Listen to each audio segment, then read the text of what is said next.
मध्यप्राच्य गुरुतर संकट बर्तमान सृष्टि होती जी हमास राजनैतिक मुख्य इस्माइल हानिए से कतार रोते कतार अमेरिकार बंधु राष्ट्र से किसी हो नाला किंतु पास्कुन्ते जी ईरान नवनिर्वाचित राष्ट्रपति हेले तांकर शपथपाठ उत्सव से जाते ईरान सहित कथबार्ता करने विशेष करके अमेरिका नेतृत्व में एक निर्णायक मोड़ में पहुँचला कथबार्ता जे पणबंदी की मुक्त कराई था जोटा हमास अमेरिका और अलग राष्ट्र इजराइल पणबंदी की रखी युद्ध विराम बा विरतिर संभावना एक थिला ठीक सही समय यही आक्रमण कराई हत्या कराई हमास मुख्य इस्माइल हानिया को जी 60-62 वर्षर एवं सबुठ आश्चर्य कथा हूँ ईरान सीनियर मिलिटरी कमांडर जो रुहति रखाई तो कौटना कौटी ईरान निरापत्ता व्यवस्था गुइंदा व्यवस्थार दुर्बलता पदार पड़ी एवं जदिओ इजराइल सरकारी भाव में दायित्व नहीं नहीं पर्यंत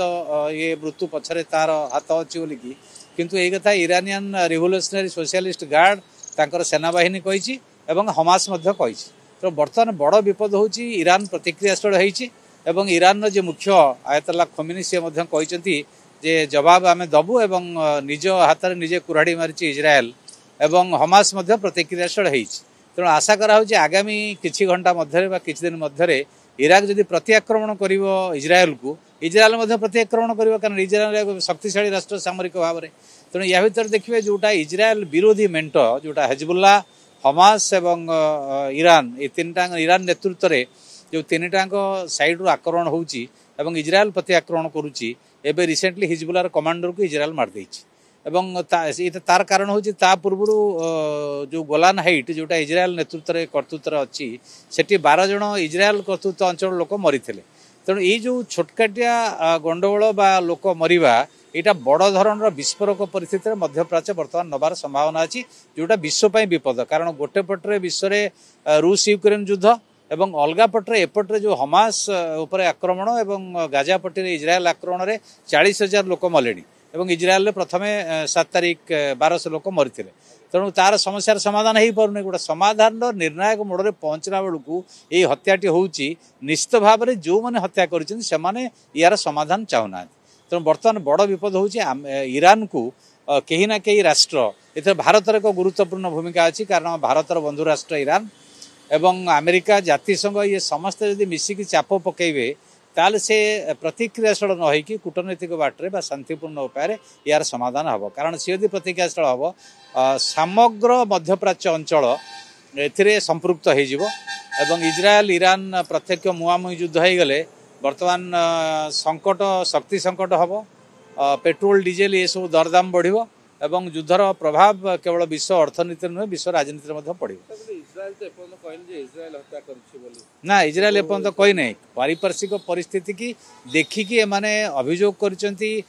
ईरान सेनाबाहिनी एवं हमास इजराइल प्रधानमंत्री नेतान्याहू बरं कहते मंत्री मानू जे कई मतामत दिंतु ना कौन गणमाध्यम वार्ता दिंतु ना कि जी अति उग्रपंथी मंत्री सी ट्वीट करी खुशी मनई तेणु से गोटे कनक्लूजन ड्र कराऊँ हे तो इजराइल ए संपृक्त थाईपे आउ गोटे मुख्य कारण हूँ जे इजराइल छड़ा आउ कौन संस्थार एत शक्तिशाली गुइंदा संस्था नहीं जी ईरान भितर पशिकी एक वेल गार्डेड जगह जोटा सामरिक बाहिनी जगह सेटी मारिबो हमास कमांडर को यहाँ इजराइल गुइंदा संस्था गोटे शक्तिशाली गुइंदा संस्था पृथ्वी में सी ना सहजरे पारिहब ना तेणु ये युद्धर बर्तमान जदि अंत नहब कारण एते दिन मध्य हमास एपर्यंत संपूर्ण सफा हो पारला नहीं निरीह नागरिक गुड़े प्राण हरइले तेणु जदि आलोचना को जाऊँगी आलोचना मध्यम समस्यार समाधान होगा गोटे निर्णायक मोड़ में पहुँची से ही समय हत्या करी प्रोभोक करवा ये हूँ गुरुत्वपूर्ण दिग ये आक्रमण तेणु आशा कराऊँ जे ईरान जदि प्रति आक्रमण करें जहाँ आशा करी प्रतिक्रियाशील इजराइल हम और युद्ध त्वरान्वित हम समग्र मिडल ईस्ट मध्यप्राच्य को एटा ग्रास कर अमेरिका संपृक्त हम एवं रूस चीन टाणी हो तेणु मोर व्यक्तिगत मत हूँ जे जातिसंघ एवं भारतवर्ष ये सब नेतृत्व नहीं कि शांतिपूर्ण बाटर कि समस्यार समाधान हो पार से उद्यम करवा उचित।